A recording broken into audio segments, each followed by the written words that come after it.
Hey, what's up? It's Alan. Congratulations on watching another video by me. This one is for the mean value theorem. Not much to it, very, very important though. So we're going to talk about another application of derivatives, and this one in particular, that a French mathematician by the name of Michel Rolle, he actually came up with a theorem that piggybacked off of the mean value theorem, and it is considered to be one of the most important in calculus. So without further ado, let's get to it. Now, if you remember the previous one, if you watched 4.3, we talked about when the derivative was equal to 0, it gave us those peaks and those valleys, our horizontal tangent lines.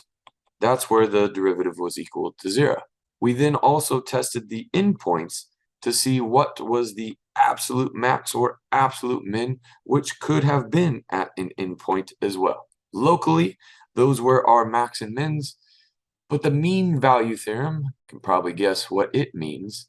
You've heard of that word before, and hopefully not whenever you just saw my face.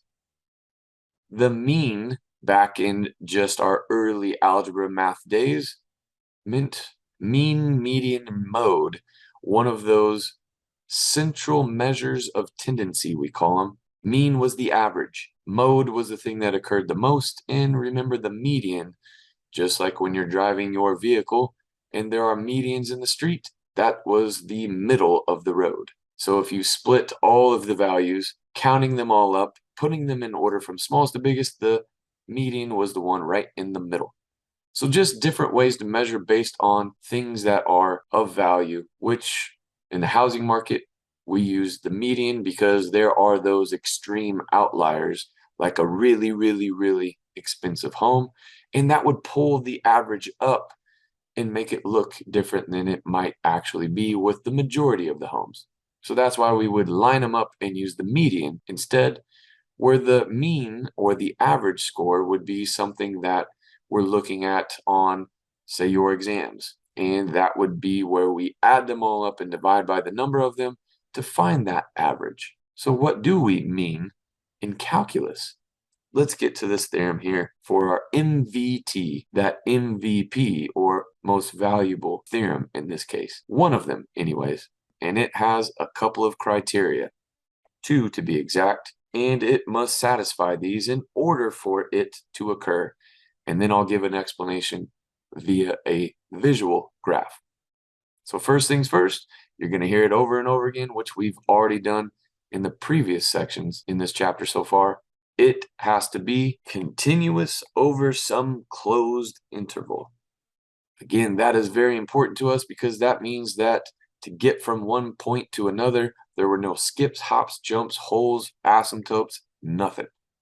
Closed interval meaning that there is no arrows at the end, making it go up or down or approaching some value forever. That's step one, as it is in most of these theorems. Continuous and closed. Step two for this mean value theorem is that f is differentiable over some open interval. And if it's continuous, then that pretty much implies that it is differentiable. The derivative exists because remember, the derivative, way back when we first started learning about it, was a limit process of making those 2 points come together to find one slope. And if all of those things are true, it's continuous on a closed interval and therefore differentiable on the open, excluding the a and the b, then there exists, and this is the symbol because we don't like writing words in math. This is the symbol they made up to represent that.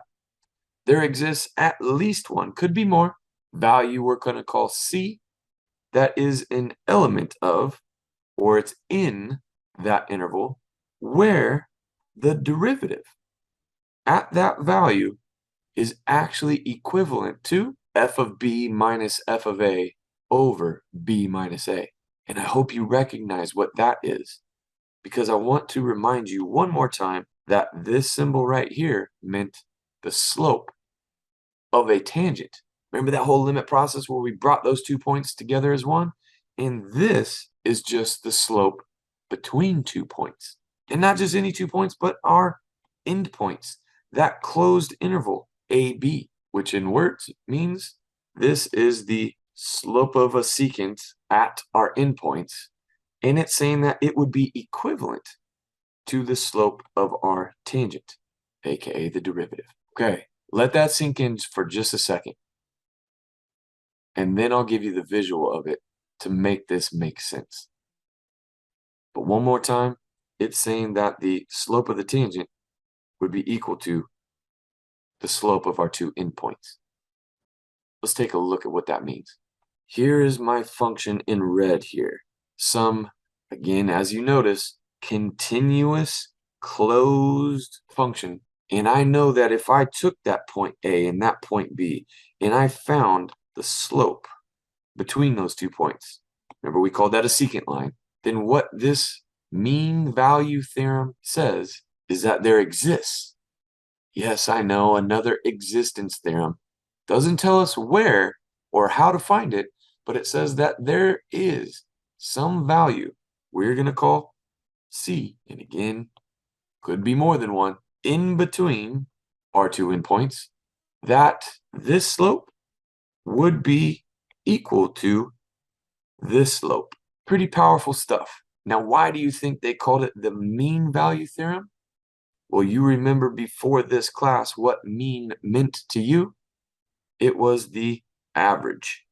And if you notice where they happen to place the C between the A and the B was right about in the middle. And more often than not, that is, if not exactly, right around where it will happen each and every time. And again, by it, what do I mean? No pun intended. Between our A and our B endpoints, that value that would give us the slope of our tangent that is equivalent to the slope of our endpoints, that secant. Where they would be equivalent would be almost always right in the middle. Hence the name mean value theorem. So pretty powerful to know that, hey, if you wanted to know how it's changing from A to B, is that happening anywhere else at the same rate? Well, yes. According to the mean value theorem, if it is continuous on some closed interval and you can take the derivative within that interval, then you will have some value, typically right in the middle, that gives you that scenario, that rate of change being equivalent. Now for us, this is really important, it's good, but what stemmed off of this is even more powerful, in my opinion, or I shouldn't say powerful, but useful. The only problem with it is it does require a third thing to happen that doesn't typically happen all the time. So let's get to it and give you the namesake. Let's just roll with it. It's called Rolle's theorem. Another French mathematician, they were putting in work out there, and what he came up with was that if we add in a third criteria to that mean value theorem, it becomes a little bit more applicable to what we want to find.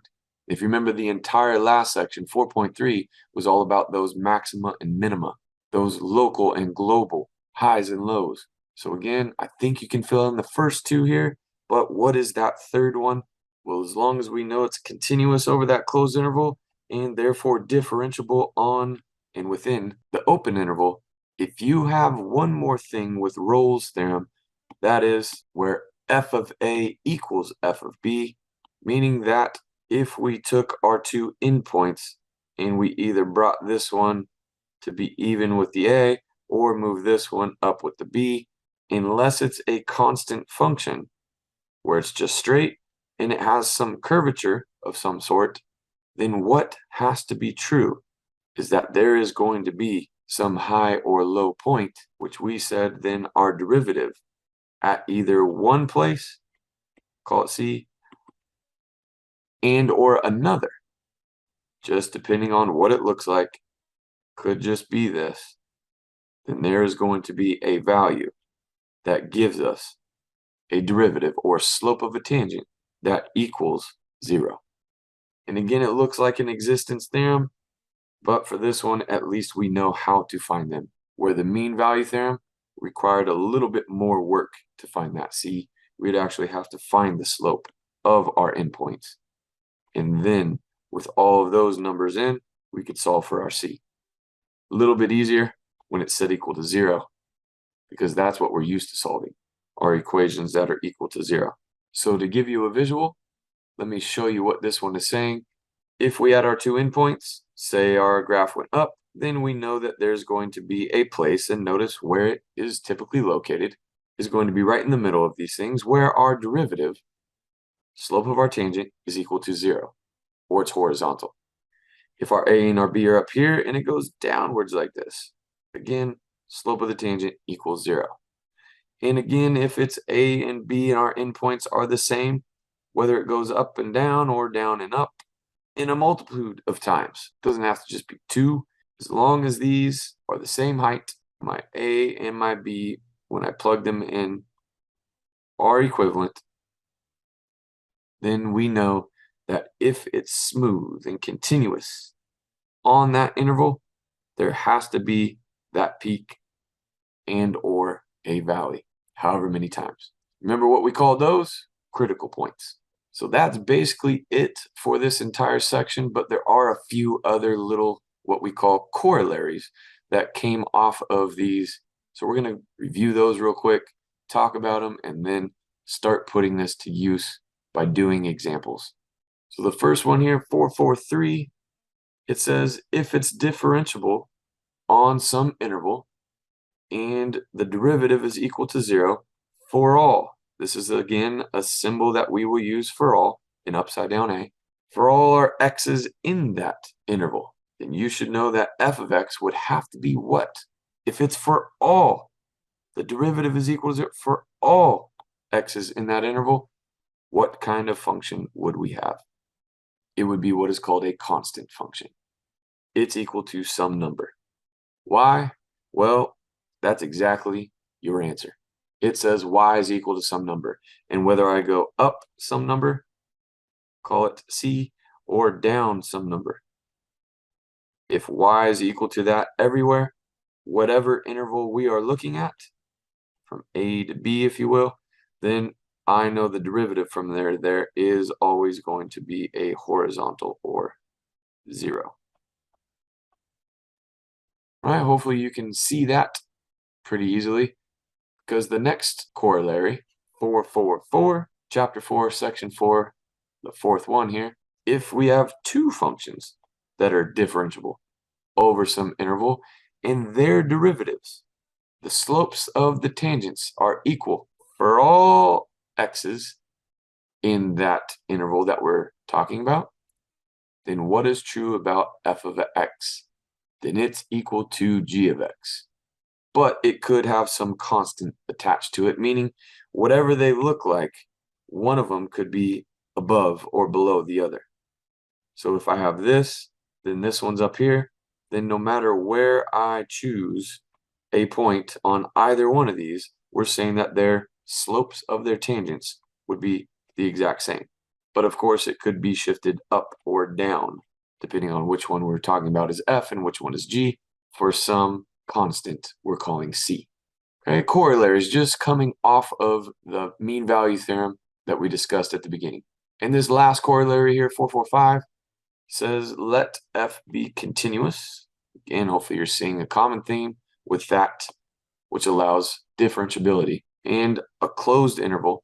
And this one, differentiable on that open interval. So everything that we had for both the mean value theorem and Rolle's theorem, but this one, very important, it says if our derivative is greater than 0, meaning positive, for all of our x's in some interval that we were talking about, then what would that mean? If our derivative is positive, what kind of function would we be looking at least in that section, that interval?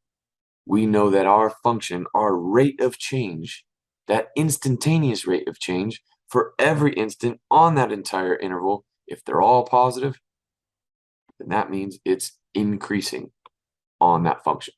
And likewise, if it's less than 0, meaning it's negative, and by it, our rate of change, our derivative, then it is going to be decreasing on that interval. So these are very important. Obviously, Rolle's theorem is a special circumstance of the mean value theorem. Altogether, make sure that you continue to increase your understanding, comprehension, and of course, how to do these. And that requires you doing some examples, right? We'll do that in class. Continue to work on your own and ahead. If you can do some of it already before we get there, more power to you. Keep working hard, everyone. Until the next one, click, and I'll see you then.